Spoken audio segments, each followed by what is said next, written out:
Well, when the combine comes around, you're going to have stories. You're going to have guys running fast. You're going to have guys lifting a lot of weights. And you're going to have character flag issues, right? Well, this one comes from the top of the draft. Jalen Carter, he left the combine. He's already back. But we'll tell you all about his fiasco and whether or not the projected first-round pick could slip out of the top 10. We'll talk about that as well as facilities. I thought that was only for college players. No. I guess people care about facilities in the NFL. The report is out, and the Cleveland Browns didn't do too well, but the Baltimore Ravens did worse. So we'll talk about that, so much more. NFL Combine, a lot of things going on. It's this episode of the Locked On Browns podcast. You are Locked On Browns, your daily Cleveland Browns podcast. Part of the Locked On Podcast Network. Your team every day.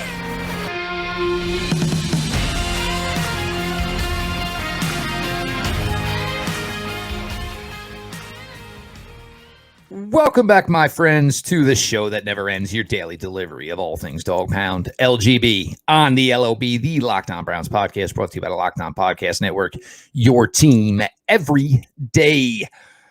NFL Combine Week.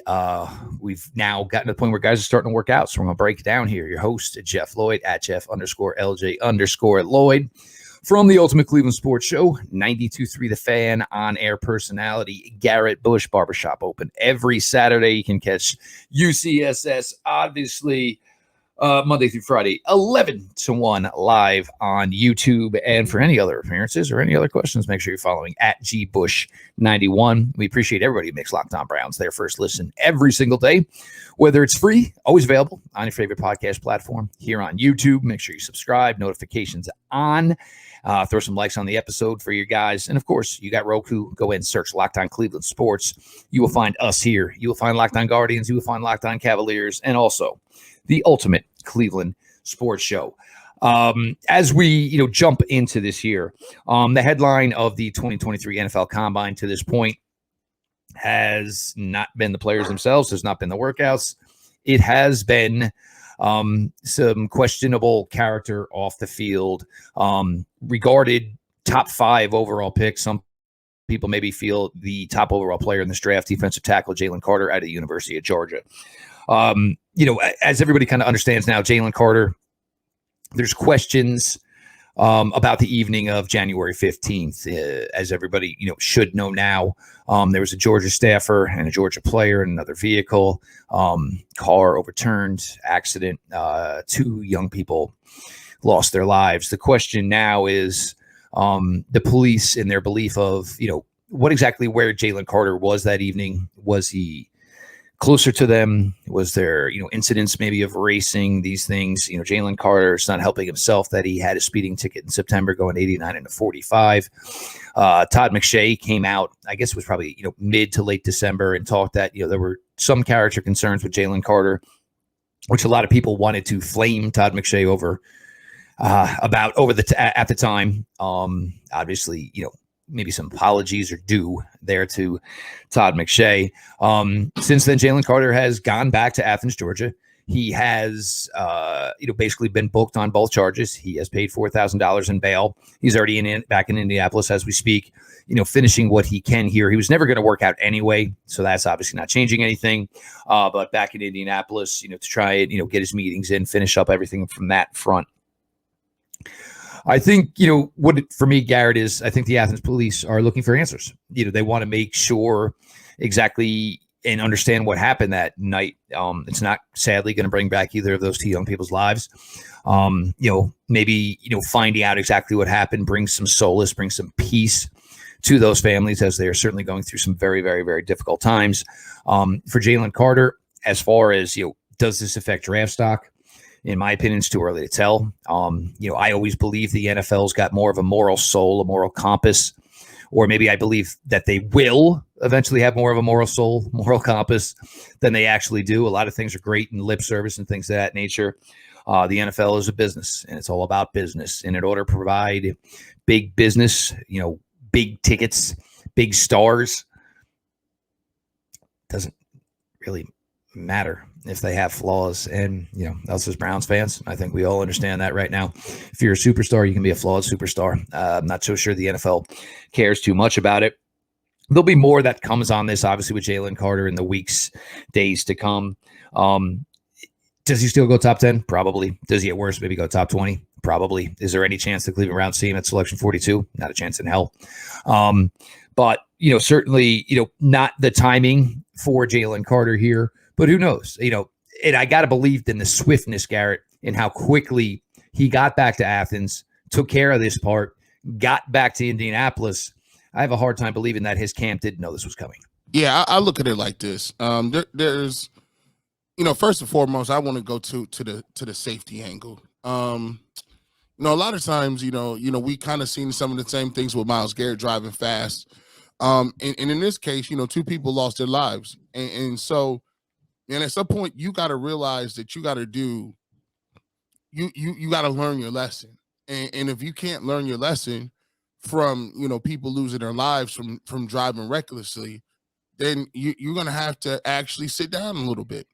And for me, I don't think people realize getting in cars and driving fast and seeking thrills, that's all fine and dandy on video games. That's cool if you're watching Fast and the Furious 7. But look, when you're talking about other people's lives, you put a lot of people in danger out there. And so I hope that he would learn from this situation and say, look, man, life is a very fragile thing. And sometimes you don't walk away from crashes like that. Worse, you could be paralyzed. Worse, you could paralyze somebody else. Worse, you could kill somebody. And so I think a lot of times when people have a lot of money, they're young, you feel invincible. I done been there. I played college football. You play college football. You're young. You feel like you could never be injured. There's nothing that's ever going to come. You're riding high. And then all of a sudden, all it takes is one little jerk, one little slip, one little lost control, and you change your life forever. So I would hope that everybody coming into the league would understand something, and that life is precious, and that you can make one bad decision behind the wheel and you can get back there, and then you're going to have to live with those consequences. In terms of his football career, like you said, he's going to play. He's too talented, and the way the league works is some team's going to take him. It doesn't matter if it's, first, 10th.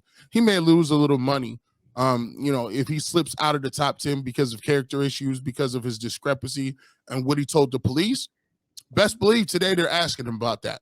And I think one of the things that his agent did is his agent wanted him to be back in front of those people to take account for what he did and to reassure that there is no character issues in terms of what he said to the police the first time and what his story is now. So I think that was very strategic. They did not want to skip those meetings. They did not want to, because there's a lot of GMs that could take you off the board. I mean, Jake, they could just say, look, we're not going to take him off the board. And the Chicago Bears is the top of the draft. And they're thinking, maybe we trade back. Maybe we give up. And I think right now, the way the draft looks, this pretty much guarantees that I believe that it'll be a quarterback taken with the first overall pick. What are your thoughts about that? Yeah, I do believe, for the Chicago Bears, if you're interested in Jalen Carter, this just helps you because now you can drop down a little bit. You ain't got to pay that price. You can recruit other assets here. Obviously, the Chicago Bears have a bunch of holes here. So for, as this goes on, and Jalen Carter is, I don't think he was ever going to go 1 overall anyway. I don't think, this recent last few days has anything to do with that for Jalen Carter. He was never going to go 1 anyway. In this quarterback-driven league, quarterbacks go 1. It's kind of just the way this goes here. But for Carter, who's had questions, this certainly doesn't help things. But at the end of the day, if all the other boxes are checked, people, they'll get over the fact that, the foot gets a little heavy when he's behind the driver's wheel. But look, this is something that cannot be viewed as, just something to, basically write off. We saw it with Myles Garrett early this fall. You saw it with Henry Ruggs a year and a half ago, one of the most disgusting incidents the NFL's ever had to deal with in their lives. Look, we were all young. We all carried that invincible, like nothing can happen to you. Maybe it's a great way to think. Maybe it's a great way to feel, but it's also moronic at the end of the day. and can lead to some serious issues. Obviously, I'm not saying any way whatsoever Jalen Carter was, connected to this. The rumors are that maybe, they were goating each other into racing. I have no idea. Obviously, none of us do at this point, whether or not that was the case, any way whatsoever. And to Jalen Carter's defense, he and his camp are saying we're going to be 100% exonerated over this. So we'll see if that's the case. I mean, it's going to play out. Again, he was never going one overall. There's just too many quarterbacks. There's just too big of a need at the quarterback position. But basically the combine kicked off this year, and it kicked off with, the one thing I don't think that any of us want is, talking about obviously off-field incidents. D tackles, D ends getting to work today. We're going to get to that here. Your latest Lockdown Browns, Garrett Bush, Jeff Lloyd. Appreciate you all for being along for the ride. The midway point of the NBA season is here, and now is the perfect time to download FanDuel, America's #1 sportsbook, because new customers get a no-sweat first bet up to $1,000. That's bonus bets back if your first bet doesn't win. Just download the FanDuel Sportsback app. It's safe, secure, and super easy to use. Then you can bet on everything from the money line to point scorers and threes drained. They have it broken down any which way. There's so many individual bets you can make. Plus, FanDuel even lets you combine your bets for a chance at a bigger payout with the same game parlay. Pick 5-6 bets that you like. Even if they're long shots, you don't have to put a lot of money down. You got a chance at a big payout. So don't miss the chance to get your no sweat first bet up to $1,000 in bonus bets when you go to FanDuel.com/lockedon. That is FanDuel.com/lockedon to learn more. Make every moment more with FanDuel, an official sports betting partner of the NBA. Welcome back to the Locked On Browns podcast. G. Bush, Jeff Lloyd, Combine Week. Make sure you continue to follow us on Locked On Browns on Twitter, and make sure you go ahead and subscribe to us on YouTube. Hit the notification bell so you get informed of all of our content coming out right when it drops, so you won't miss a thing. Combine is ready to go, Jeff, and this is the guys that we are interested in, because you got to look at it. Browns are interested in edge rushers. Browns interested in defensive tackles. So we'll look at some of the guys who are right now working out and doing what they need to do to try to turn some heads. When you look at it, I think the guy that really showed out is Kalai Kancey, defensive tackle from Pitt. Now, if you don't know, Aaron Donald's from Pitt, and he is an undersized defensive tackle. Kancey did not blaze as much as Aaron Donald, but he did have a great workout, great run. He ran a 4.73, 4.78, two really fast runs. And this is a defensive tackle, came in at 6'1", 281 pounds. And he came in, actually, the one thing for him is and this never happens at the combine, he actually came in an inch taller. Right. Nobody gets taller at the combine. That never happens. They always take a half inch from you, or he always leave an inch or two on the flight. You 6'3.5", bro. Now, so he came in and ran very well. Talk about a guy from Pitt. They are the undisputed kings of undersized defensive tackles, but they get it done, man. We had a guy who was there. Jabal Sheard was a defensive end. Yep. He was a shorter end, but all of them had that same body type: speed, fast, explosive. And he really long arms, 31 inches at the long arms. So you want to have long arms so you can punch. Get people up off of you. But more than that, there was some other guys that I thought really showed out really well. I saw Brian Breesy from Clemson, 4.86. That's nice, the way he came in. Gervin Dexter, 4.88. Zach Pickens from South Carolina came in at a 4.89. And Jalen Redmond from Oklahoma, 4.81. We already got a bunch of Oklahoma guys on our team, it seems like. But, for the fact that they came out in, and these are defensive tackles running in the 4.8s, that is moving. I'm excited to see some of those guys. Nolan Smith, actually, the Georgia edge rusher, he came in. He did not run. I don't think he ran today, but he came in at 6'2", 238. He really showed a nice size for his position as well. Just while you're on Nolan Smith, vertical jump of 41.5, a 10.8 broad jump. So you want to talk about explosion?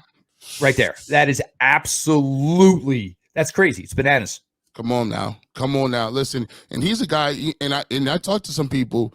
They said that the edge rushers are actually probably the place where you could get the most value from, because they are deep in edge rusher rather than defensive tackles, Jeff. And what I'm going to get to here, and we saw some guys today. We had talked about Tuiapatola out of USC. He was an undersized defensive tackle, similar to the kid from Pittsburgh we're speaking of, measured more like an end. But this is one thing I'm going to get to here for the Browns. And we have talked about, Myles Garrett, 6'5", 270. Alex Wright, 6'5", 270. Isaiah Thomas, around 6'5", around 265. I don't think that's the route the Browns are going this year. And I know, look, we have all this background. Andrew Berry, this is what he's picked. We can go through all his drafts, and we can say, to this point, Andrew Berry has drafted 3 defensive tackles. One was 6'4", 305. One was 6'2", 300. One was 6'4", 290. That's not what you're going to look for. I mean, obviously those are defensive tackles, but these 6'4.5", 6'5", 270 DNs, Jim Schwartz has got what he needs there. Jim Schwartz, and Gene and I have harped on this a bunch. This guy, Nolan Smith, that we're just mentioning, you are looking for, and I don't want to say undersized, because to say a man is 6'3", 240 is undersized is a stinking joke. But you need somebody that can parlay into this wide 9 a little bit better than maybe an Alex Wright can, maybe a little bit better than an Isaiah Thomas can. A guy like Nolan Smith. When Pete was on with me the other day, we talked about Ojulari out of LSU. Another guy, yes, 6'3", 240, but these are guys that are going to fit that. And if the bang for the buck at 42, and again, I don't think the Browns are drafting at 42. I think the Browns are going to find a way to maybe trade back a little bit and get 3 picks within the top 100. That's always been something, it seems, that Andrew Berry is, even if he hasn't had a first-round pick, he still likes to get 3 cracks of the bat within the top 100. So maybe a Keanu Benton, who had a great day today. This kid just keeps setting it up. And the thing I love about Keanu Benton is when you're talking about a guy playing on the interior and you tell me he has a very extensive high school wrestling background, you love that, because, dude, you know how much that works as far as, creating space, creating the opportunity for you to attack. And for Benton, obviously that is part of his repertoire. But when we're looking at the DNs, and some of these guys are going to run with the linebackers and do the agilities with the linebackers. I think it was just a numbers thing. They don't want to have 60 guys go work out and then bring out another 25. You try to get the 2 groups as similar as you can as far as numbers. But these undersized guys, compared to what we've grown accustomed to on the edge for the Browns in the years past, it's going to change. You want, and the other thing is, we've always heard, want more athleticism, want more speed. So if the guy's 6'5", 270 and runs like Myles Garrett, you're not getting him in the second round. You're not getting him in the third round. You're not getting him in the fourth. You better hold a top 10 selection. Otherwise, you don't even sniff a player like that. But so, understand, with Jim Schwartz being here, with a change in the defensive philosophy, in the way he does his business, those charts are fantastic. And yes, we can chart everything Andrew Berry has done to this point, but this is now going to change. And an edge they're going to look at is going to be a guy who's probably in the range of 6'3", 240, and he'll come in. And when I say start with the Browns, I don't mean start. He will start his career with the Browns, just being a guy who lines up in wide 9 in obvious passing situations. And they're hoping he can beat the daylights off of a right tackle while they're trying to commit 7 people to stop Myles Garrett. Yeah, that's where it's going to be. I think what they're going to do is going to have some guys in there that are just going to come in and rush. You might not have a guy that's going to be coming in to play, every single down, but that's where you can really find some of those guys. So those guys that come in on third down, come in with the Greyhound package, use them in some of these wide 9s, and just get upfield and go after the quarterback. So there's a lot of these guys in this draft, and I think that's where the Browns are going to find value in the edge rushers moving forward. And I think they'll do that in multiple rounds of this draft. And just to go back, obviously, to our first segment, and that was one of the things that was really difficult yesterday. As the Jalen Carter news was starting to unfold, there was this guy, Nolan Smith, sitting in front of the podium, basically talking about the loss of his friend and, how it was something that, still really eating at him. And, this whole snowball of thing that's obviously gone on. And look, University of Georgia, I think it's been 11 player arrests in 12 months. Look, man, it's great. You're pumping out natties, man. It's great that you're, obviously have a top shelf program right now. But sometimes you got to go in there, man, and button it up, man. And, look, it's college. People kind of get a little bit wilder than they tend to. But, sometimes, you got to rein those boys in. There has been rankings put out. And this was, I'm not exactly sure where J.C. Treader and his comrades were coming from by trying to do this. And did the Browns fare well in this assessment from players? No. But compared to what's going on right now in Baltimore, I don't care because this is too juicy to pass up. And anytime you can get people talking about something else other than the NFL Combine when the Combine's going on, you got something on your hands. Jeff Lloyd, Garrett Bush, we appreciate everybody who makes Locked On Browns their first listen every single day. Yes, Jeff, we are back at it again. And I'm going to tell you what, anytime you talking about this stuff right here, this is, I wouldn't say a silly season. I think this is the season of, people are talking about a lot of different things. When the Combine, all the media meets out there and they go and have at it and hang out and tell their stories. And Jason Lloyd and Mary Kay was talking about how it was crazy out there. I said, man, you guys, you act like it was Vegas or something, man. Vegas out here. But a story came out that I thought was quite interesting was the facilities for the Cleveland Browns, right? And when you look at the facility grade, so the Players Association released its first report cards of daily experience of all 32 teams. Based on that survey conducted with 1,300 players across the league, Cleveland ranked 21st out of 32 teams with grades in the following categories, league rankings in parentheses. So they gave the treatment of families a C. That's kind of, I don't know what goes into that, but okay. Treatment of families a C. They came in 21st. Food service and nutrition, D+. But by the way, across the league, they were tied for 18th with a D+. So how many people really don't like the food? There's a lot. At least they have food. They asked the Bengals guys to stick around late and watch some film, and you got to go get your own damn dinner afterward, man. You can't even get a sandwich on the way out the door. Get you some Skyline while you out there, bro. Weight room, D+, 29th. Strength and conditioning coach, hey, they like it, A+, tied for first within that area. There you go. Training room, B+, tied for fifth, is really good. Mark. Training staff is A, that was tied for 9th. Locker room was a D+, that was tied for 22nd in the league. And team travel, C, tied for 21st. So, Jeff, with that being said, what numbers stand out to you a bit? I think some of this also has to do with, where you're at with your facility. Yeah. You know what I'm saying? If you're closer to brand new, your scores better be stinking high, But then, there were also some things. The hot tub wasn't hot enough. The cold tub wasn't cold enough. And look, in some of this, man, you may have guys with an axe to grind. You truly may have, some of that. But I think the thing that I take away that's most important about this is the Browns are bringing in the correct people. They spoke about the training staff. They graded well. Yep. Strength coach graded well.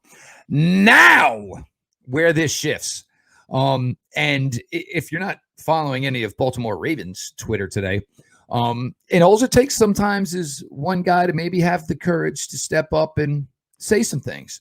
Obviously, Rashad Bateman, and this wasn't even, I don't even know if this is, half related to the report or half related to the general manager who apparently, look, the general manager basically talked about, well, we got to keep drafting wide receivers because nothing ever works out. So but Eric DeCosta tried to make it sound like it's been every receiver.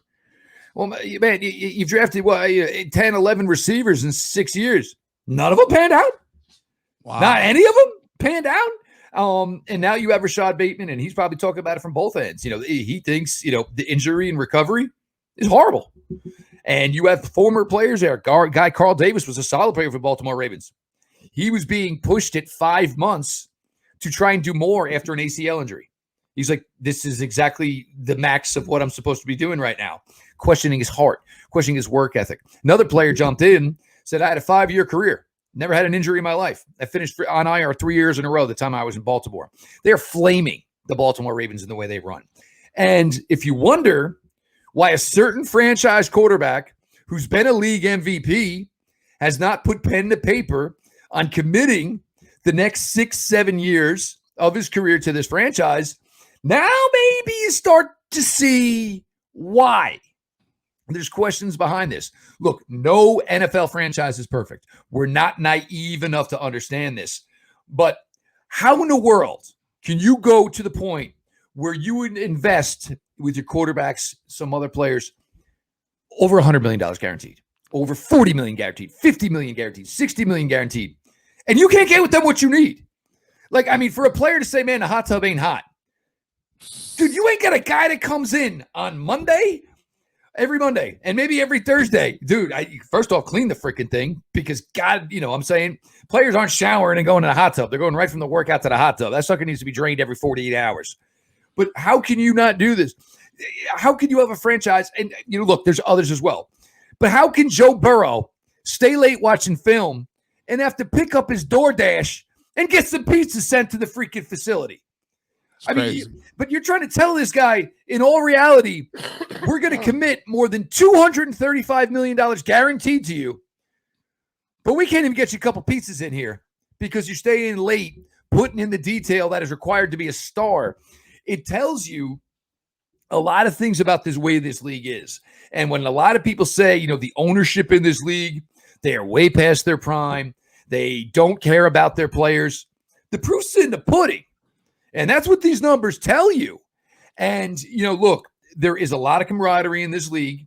I don't think there's a lot of this is going to affect, whether or not so-and-so wants to come play with Deshaun Watson, wants to come play with Myles Garrett, wants to come play with Nick Chubb. I don't think the weight room is going to be the one that's going to be the be-all, end-all as selling it. But it's pretty sad because you want to know what, Garrett, is we can go to probably the top 7 or 8 schools in the SEC, better, maybe the top 3 or 4 in the Big Ten. Better. And these facilities blow the way freaking better daylights out of professional facilities. So are you in it for the players, for owning a team and all of that stuff? Or are you in it just for the God almighty dollar? Look, you're making money anyway. And let's be honest, most of these owners, you have great grandchildren who haven't been born yet, who may never have to lift a finger in their entire life. Ever. Invest. And absolutely invest in your players, invest in your talent. Hey, listen, I tell you what, it just shows you. And by the way, I don't feel bad for the Ravens. I don't feel bad for them. You know why? Because they was talking a whole lot of stuff last year at this time. When Steve Bisciotti got the information and got the news about Deshaun Watson's deal, he goes on record, says, I'm not trying to answer that when I had a reaction to it. And it's like, damn, I wish they hadn't guaranteed the whole contract, Bisciotti said Tuesday at the NFL League meetings. I don't know that he should have been the first guy to get a fully guaranteed contract. To me, that's something that is groundbreaking, and it'll make negotiations harder with others. So here's the thing. Yeah, it made it harder for others. You guys are not negotiating with Lamar Jackson. And it looks like you're not even negotiating. You don't even have a problem, just have a problem with guaranteed contracts. You got a problem with your facilities. You don't want to give nobody no the facilities is run down too. I mean, what you hit it right on the head. The owners feel like it is everyone's responsibilities to put money in their pockets, and they're just doing this as a favor to us. Like, we don't put, like, people ain't putting no money in. Like, the fans ain't putting money in. Like, the TVs ain't giving them, TV deals not giving them billions. They act like this is a favor to the peons out there. For you guys, we're just doing this as a favor. We don't have to do none of this for you. And it's just the attitude that they have. And that's what happens when you rule with impunity for a long time. You feel like you can never get brought back down to earth. Look, it's sad. A lot of it is sad. I mean, could you imagine, being a guy, who played at Alabama, LSU, Georgia, won national championship, and, you get to the city you're about to play in, and granted, yeah, well, there's only, 53 in the practice squad. So what, maybe 70 guys on the roster. And, if you went to, one of those schools in the SEC, 125, maybe with walk-ons, 130. Mm-hmm. But the facilities blew it away. I gotta go. I mean, that it's just crazy to think that you walked into an NFL room and, I'm saying, this is it. This is the headquarters. And is that the old weight room? Like, y'all got a new one, or is that like just for like, does each positional group have their own weight room, or because it's, it's crazy to see that truly the way top shelf world class athletes are treated. And, look, when this happens and, if they don't get it done with number 8 in Baltimore, I don't think it's going to be a quick redo, because I think the only reason some of those guys are even clinging to being a Baltimore Raven is because they know if Lamar Jackson's still there, they will go to the playoffs. Yep. And what do you want to do? You get to the playoffs, it gives you a shot at going to a Super Bowl. But it don't work out with number 8, it's going to be a while. It's certainly going to be a while. And you know what, Bisciotti, you didn't want to spend that more than $235 million guaranteed. Well, guess what? You're going to have to start by building new facilities, you're spending the money somewhere. That money, you're spending the money one way or the other. So you might as well figure out what's best for your franchise. Me personally, I hope Lamar walks, obviously. So go ahead and build that new weight room, try to draw people in that way. So we got to a ton here so far, getting defensive linemen starting to work out here. Tomorrow, switch it up. We'll get to defensive backs. The Jalen Carter story to this point. And obviously, and this was interesting. I fully assume they plan to do this year in, year out. And I think by doing this, J.C. Treader and the NFL Players Association, the message is being said, if you didn't score well here, you better not be back in this next position next year. We told you, we thought, what was good, what was bad. Find a way to make it better. Players deserve to be treated better. And when you have guys nervous to go to their training staff to get their injuries worked on, that's a damn scary thought.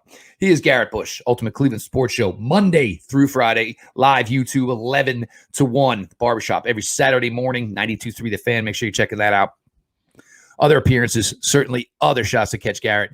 And the best way to do all that is to follow at GBush91. Myself, Jeff Lloyd, at Jeff_LJ_Lloyd. The show at Locked On Browns. Follow back account. DMs are always open, of course. Whether for everybody, we appreciate you all making us your first listen every day. Your favorite podcast app, we're always available, always free. YouTube, make sure you subscribe, notifications on, throw some likes on the episodes for your boys.